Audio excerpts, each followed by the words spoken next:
Merhaba from Istanbul. We're Madison and Ivan, and in today's Madventure, we are here in Istanbul, Turkey. It is our first time in Turkey, and we're going to be talking first impressions. We are already so in awe of just the historic beauty of this place, but also the incredible modern aspects as well, like some of the best roads and the best airport that I have ever seen. And then all of a sudden, you're on the winding cobblestone maze of historic streets. It's so funny, the blend of the old and the new.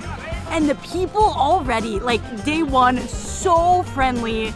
I just can't wait to dive deeper into this city and this country today. We will be eating plenty of delicious food, I have a feeling, because the smells that you get walking up and down the street, they leave you mouthwatering. Absolutely. We're so excited to take a big bite of Istanbul today. Let's Madventure! Istanbul is both on the continent of Europe and the continent of Asia. So like, it's just absolutely incredible, like this blend of cultures and history that has happened here. This morning we woke up and watched the sunrise over Asia. Not something we do often because I'm not much of a morning person. Thank you, jet lag. This is nice though. We never get to see morning stuff. The sunrise. We're never awake. See, it's been jet lag for your benefit. Woohoo, jet lag! That's beautiful. I'm hungry. I just see a restaurant that's like older than most states in the US. Since 1864. You're really soft. I like the fish juice. This is no doubt the best Turkish delight I've ever had. Merhaba. Merhaba. İyi bayramlar. Thank you. Very nice. Hafiz Mustafa. Very nice. Hafiz Mustafa. I am in heaven. We have made it to Haviz Mustafa because we were walking around jet lagged and found this open bakery. And this is just pages and pages and pages of delicious Turkish desserts. I am so excited. Turkish coffee with gum mastic. Gum mastic is like a sap of a Mediterranean shrub. Apparently it had a resurgence lately to help with your jawline and facial aesthetics. Hey, worth a shot. Are you gonna get it? Maybe. So a Turkish coffee is actually a preparation of coffee, like cappuccino and Americano. But with a Turkish coffee, it's a very, very finely ground. You mix that really finely ground coffee with water. The powder settles to the bottom, and then you drink the concentrated coffee that is lifted to the top. I have got the Ottoman coffee, an upgrade on the Turkish coffee. Adds to that some herbs, some spices. And I just love that like you never get served a cup of coffee by itself in Turkey. There's always a little sweet. We got Turkish Delights there, and they give you a bottle of water. Turkish coffee is always paired with a bottle of water. Cleans your palate, lets you really enjoy the coffee, and coffee dehydrates you, so it's really nice to replenish with the water.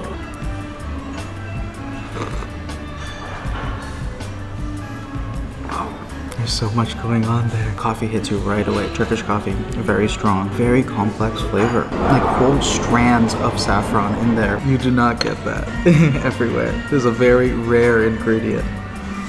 Saffron is more valuable by weight than gold. That is how rare of an ingredient it is. Look at that jawline. Is it working? The gum mastic is already improving my facial aesthetic. Amazing. Ooh, to be honest with you, I'm not a fan of Turkish Delights. This is delicious. This is so good. I got a nut one. Oh, man.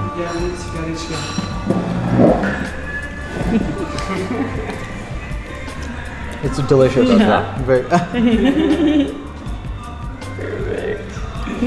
So the clotted cream, a little bit of honey, a classic Turkish breakfast. Yum.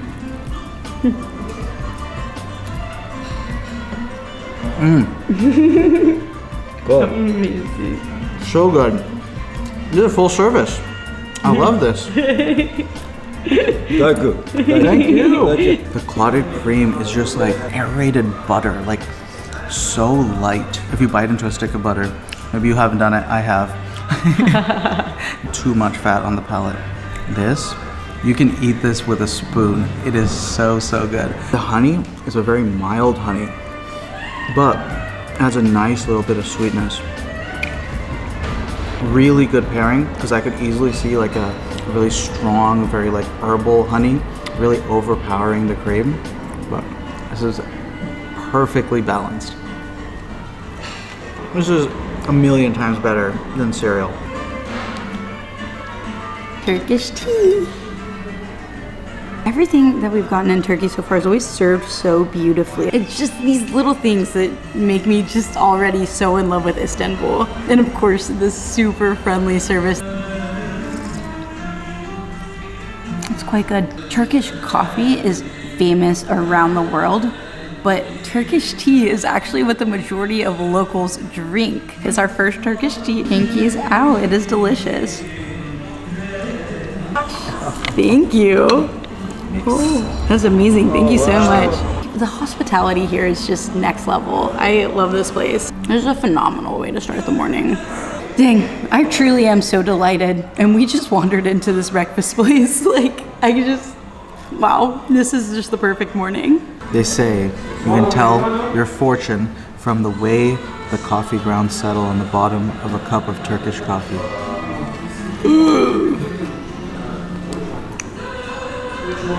The fortune says the people watching will subscribe.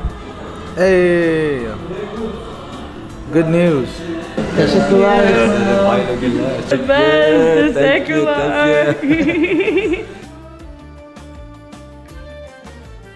If Ismail is a representative of what people in Istanbul are going to be like, we're never leaving. He was amazing. This is amazing. I can't wait to explore. And now we're waiting for, hopefully, a free walking tour. It said, oh, reservations aren't really required, just show up a little early. So we did, and they said it's kind of full, but probably people won't show up. So fingers crossed people don't show up, and we get to go on this free walking tour here in a few minutes. We'll see. We got in! We learned so much on this tour, so here's a quick summary of some of the history. Istanbul was colonized in the 7th century BC by Greeks. In the 300s, it became part of the Roman Empire, and during this time, the Emperor Constantine declared it the capital of the Roman Empire and named it Constantinople. It was part of the Roman and then Byzantine empires for over 1,000 years, until 1453 when it fell to the Ottoman Empire, where it remained until after World War I. That was when the Turkish War of Independence took place and this country became the Republic of Turkey.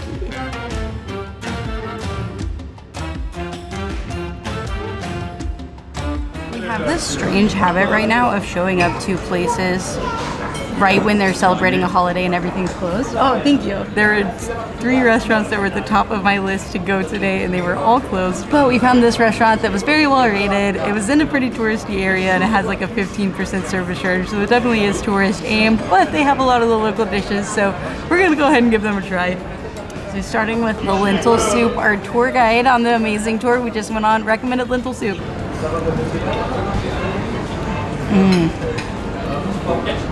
Dang, it's just so well seasoned, like the perfectly hearty, fatty, yummy spices. And like today is actually a chillier day with it's quite overcast and like a little bit rainy. So this is just perfect. And honestly, like sleep deprivation is getting to me. And this is just like a perfect kind of home style dish to like help you feel good again, you know? And of course, thanks to the jet lag, we got another Turkish tea. Dinar told us on our tour that this glass, the shape of this glass is actually shaped like a tulip because tulips are originally from Turkey. So cheers to that fun fact. And lastly, we of course got kebab. Kebab is like what Turkey is known for around the world. Tearing off some of the bread, getting a little meat, getting some onion. So moist still, so delicious, but also like nicely grilled. Like is just like, I don't know, you just take ground meat and you combine it with a bunch of delicious herbs and spices. You cook it well, and it's gonna be phenomenal. And it truly is so delicious. I didn't want to like the food here because of just kind of like the location, and it feels, there's literally a gift shop right there. But it actually truly is delicious. Like, Turkish food is just so good, I really don't know if you can go wrong. Life-giving. Well, the jet lag got to us, so we're gonna take a bit of a nap. And then we're back to exploring beautiful Istanbul.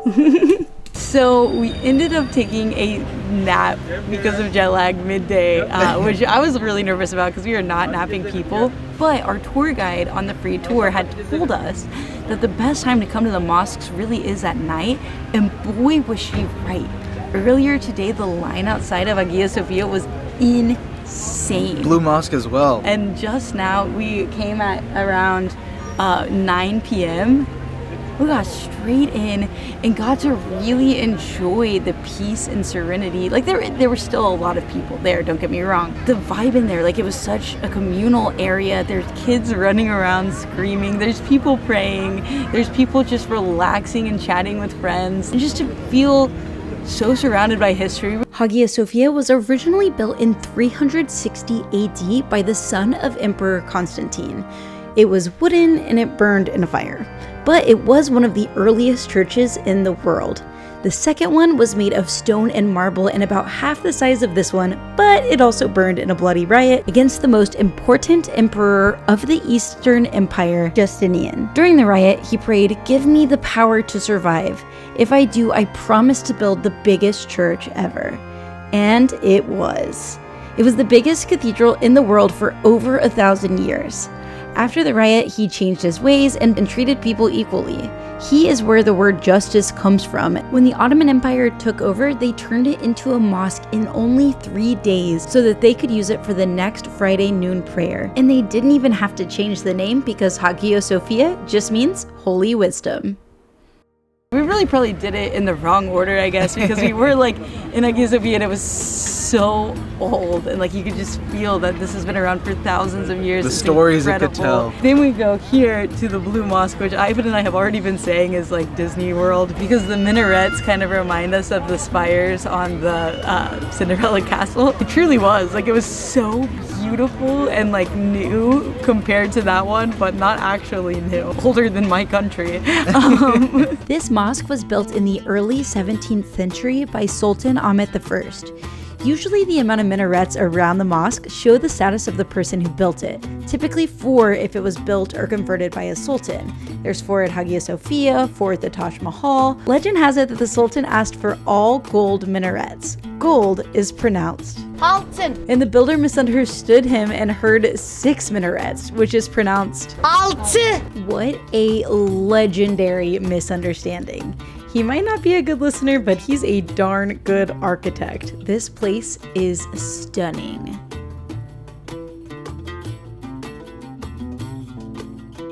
Wow. What a great city, what a great country. I can't wait to see what else Turkey has to offer. Everything we ate today has been delicious. Everyone we met today has been so amazing and sweet. Everywhere we've seen today has been gorgeous. We just scratched the surface. We're off to an incredible start. My favorite part is that the old city, where all these sites are, the Hagia Sophia, the Blue Mosque, all so very walkable. What's so crazy here is that there's so much history seeped in everywhere you go that you see these amazing, beautiful buildings and you're like, oh, this one must be famous. And it's not. It's like, oh no, this is just a mosque from the 14th century in BD. Like, no big deal. I love the layering of the history. The fact that there's been like multiple civilizations that have come and built on top of what the previous civilization had built, and retained many of the elements of it. I mean, we see Egyptian obelisks from 1400 BC carried over from Egypt by Constantine the Great, and then Hippodrome, the chariot racing, place has been replaced with a new kind of like social center, physically layered on top of one another. Yeah, that's so true. I didn't even know like the physical layering. And then also in the mosque, like it's so amazing because Hagia Sophia is now a mosque. It was originally a cathedral. When the Ottoman Empire took it over and flipped it into a mosque, they understood the importance of the history still and left some of the Christian religious iconography. It's so cool and interesting to see this working mosque still today with Jesus and some of the apostles like depicted, with the angel, with the Virgin Mary and baby Jesus, and the blending of history, the blending of religion, the blending of everything. It's a great sign of respect. These are just two of the amazing historic mosques here in the city. There are over 3,000 mosques here, and all of them do the call to prayer at the same time, 5 times a day.